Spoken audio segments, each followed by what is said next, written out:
యాదాద్రి భువనగిరి జిల్లా భువనగిరి అంబేద్కర్ చౌరస్తాలో గురువారం విద్యార్థుల ఫీజు బకాయిలు ఫీజు రియంబర్స్మెంట్ విడుదల చేయాలని బీజేవైఎం ఆధ్వర్యంలో పెద్ద ఎత్తున ధర్నా నిర్వహించారు. బీఆర్ఎస్ కాంగ్రెస్ ప్రభుత్వాల చేతకాని పాలనతో విద్యార్థుల భవిష్యత్తును అగమ్యగోచరంగా మారిందని విమర్శించారు. భవిష్యత్ పట్ల ఎన్నో ఆశలతో చదువులను కొనసాగిస్తున్న విద్యార్థుల అంధకారం చేస్తున్నారని ధ్వజమెత్తారు. విద్యార్థుల భవిష్యత్ దృష్ట్యా ప్రభుత్వం దశలవారీగా ఫీజు రియంబర్స్మెంట్ విడుదల చేయాలని సూచించారు. ఈ కార్యక్రమంలో జిల్లా పార్టీ అధ్యక్షులు ఊట్కూరి అశోక్ గౌడ్, చందా మహేందర్ గుప్తా, మాయా దశరథ, సురవి శ్రీనివాస్ గౌడ్, రత్నపురం శ్రీశైలం, రత్నపురం బలరాం, ఆకుతోట రాజు, పరమేష్, బీజేవైఎం నాయకులు దయ్యాల కుమారస్వామి, భువనగిరి సిద్ధు, గుర్రం ప్రవీణ్, పవన్ తదితరులు పాల్గొన్నారు. రేవంత్ రెడ్డి గారు ఏమంటారు?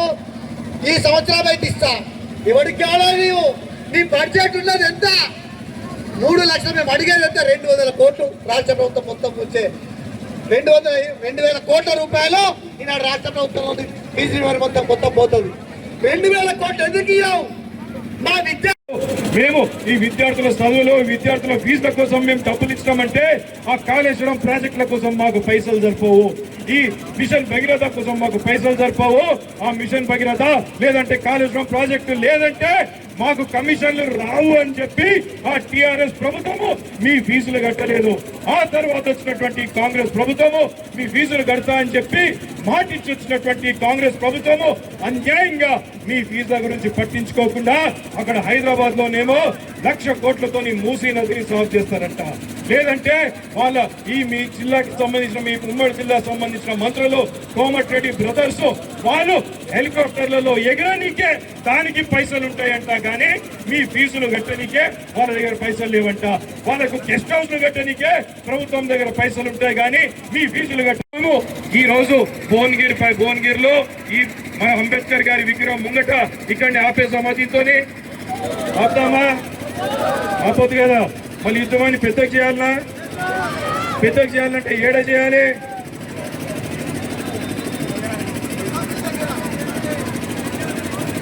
ఏం చేయాలి? పెద్దగా చేయాలంటే భువనగిరిలో ఉద్యమం చేస్తే సరిపోతుందా? పుట్టి మీరు ఒక్కరే కొట్లాడితే సరిపోతుందా? సరిపోదు కదా. మీ కుటుంబాలు కూడా కొట్లాడాలన్నా? పైసలు కట్టేది ఎవరు? మీ తల్లి తండ్రి. మళ్ళీ వాళ్ళు కూడా ఉద్యమం చేయాలన్నా? మీరు ఒక్కసారి ఆలోచించండి. ఇంత పెద్ద పెద్ద మాటలు మాట్లాడుతున్నటువంటి ముఖ్యమంత్రి గారు భువనగిరి పట్టణం అంటే భువనగిరి టౌన్ ఇదేమన్నా చిన్న పట్టణమా? ఇదేమన్నా భువనగిరి ఏమన్నా చిన్న పట్టణమా? పుట్ట పట్టణమా? చిన్న భువనగిరి ఏమన్నా కాదు కదా. భువనగిరి పెద్దదా కాదా? మరి ఇంత పెద్ద భువనగిరి పట్టణంలో కనీసము ఒక డిగ్రీ కాలేజ్ కూడా కట్టలేనటువంటి దౌర్భాగ్యమైన పరిస్థితిలో ఈ రోజు ఈ కాంగ్రెస్ ప్రభుత్వం ఉన్నదా అని చెప్పి ఒక్కసారి మనం అందరం ఆలోచించాలి. ఇక్కడ నుంచి పెద్ద మంత్రులు తయారయ్యారు. గతంలో ఉన్నటువంటి జానారెడ్డి గారు ఇదే ఉమ్మడి జిల్లా నుంచి, ఇప్పుడున్నటువంటి కోమటిరెడ్డి గారు ఇదే జిల్లా నుంచి. అందరికీ కూడా పేరు పేర నమస్కారాలు తెలియజేస్తూ మా ఇక్కడ ఉన్నటువంటి పెద్ద మనుషుల కంటే కూడా ఈ ధర్నాకు సంఘీభావం తెలుపుతూ మా బాధ మేము తెలియజేస్తామని చెప్పి మీ అందరికీ ఈ రోడ్డు మీదకి వచ్చినటువంటి మొట్టమొదటిగా మీ అందరికీ నిజంగా మనస్ఫూర్తిగా నేను ధన్యవాదాలు తెలియజేస్తా ఉన్నాను. చెల్లెమ్మలారా, తమ్ముళ్ళారా, ఈ ఉద్యమము ఏదో నా కోసమో లేకుంటే నా బిడ్డల కోసమో కాదు.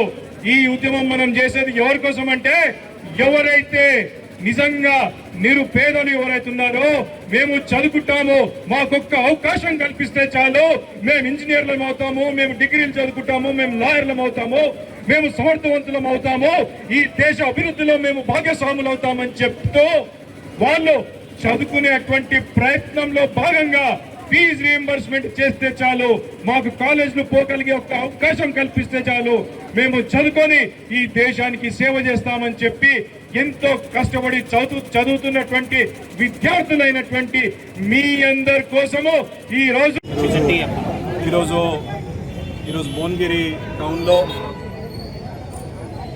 అధ్యక్షులు అశోక్ గౌడ్ గారు, అదేవిధంగా బీజేపీ అధ్యక్షుడు సురేష్ గారు, అదేవిధంగా కుమార్ గారు, వారందరితో జగన్మోహన్ రెడ్డి గారు, అదేవిధంగా ఇక్కడ ఉన్నటువంటి జనతా పార్టీ సీనియర్ నాయకులందరూ కూడా కలిసి ఇక్కడ ఉన్నటువంటి విద్యార్థులని మోటివేట్ చేసి వాళ్ళందరినీ ఈరోజు ఈ ధర్నాలో పాల్గొనడం జరిగింది. మరి ముఖ్యంగా దీనికి కారణం ఎవరంటే ఈ చేతగానటువంటి ఈ కాంగ్రెస్ ప్రభుత్వం, చేతగానటువంటి టీఆర్ఎస్ ప్రభుత్వం, గతంలో ఉన్నటువంటి ముఖ్యమంత్రి కేసీఆర్ గారు, ఇప్పుడు ఉన్నటువంటి ముఖ్యమంత్రి రేవంత్ రెడ్డి గారు ఎవరైతే విద్యాశాఖ మంత్రిగా ఉన్నారు, మేము భారతీయ జనతా పార్టీ తరఫు డిమాండ్ చేస్తూ ఉన్నాం. వెంటనే ఫీజు రీయింబర్స్మెంట్ని మీరు డిస్పర్స్ చేయాలి. ఒకవేళ మొత్తం కాకపోతే అంచెలంచెగానైనా పెద్ద ఎత్తున మీరు డిస్బర్స్మెంట్ చేసి ఈ విద్యార్థులను ఆదుకోవాలి, చదువుకోవాలని చెప్పి ఎంతో ఆశతోని విద్యార్థులందరూ కూడా ఈ కాలేజీలలో జాయిన్ అవుతారు. మరి ఆశను నిరాశ చేస్తున్నటువంటి ఈ ముఖ్యమంత్రి గారు వెంటనే మీతో అయ్యిందంటే చేయండి, లేదంటే రాజీనామా చేసి పదవి దిగండి అని చెప్పి మేము డిమాండ్ చేస్తాం. లలో జరుగుతున్నటువంటి ఈ విద్యార్థుల ధర్నా ఫీజు రీయింబర్స్మెంట్ కోసం కూడా, ఈ ఫీజు రీయింబర్స్మెంట్ అనేది ఏదో ఇప్పుడప్పుడు వచ్చినటువంటి డిమాండ్ కాదు. గత 12 సంవత్సరాల నుంచి కేవలం ప్రభుత్వ నిర్లక్ష్యం వల్ల, గతంలో ఉన్నటువంటి టీఆర్ఎస్ ప్రభుత్వం కావచ్చు, ఇప్పుడున్నటువంటి కాంగ్రెస్ ప్రభుత్వం కావచ్చు, వీరి నిర్లక్ష్యం వల్ల, ప్యూర్లీ వీరి నిర్లక్ష్యం వల్ల ఇప్పుడున్నటువంటి విద్యార్థులు వాళ్ళు ఇబ్బందులు పడుతూ ఉన్నారు. వాళ్ళు కాలేజీలో ఫీజులు కట్టకపోయే వరకు చాలా యాజమాన్యాలు వాళ్ళకి ఎగ్జామ్స్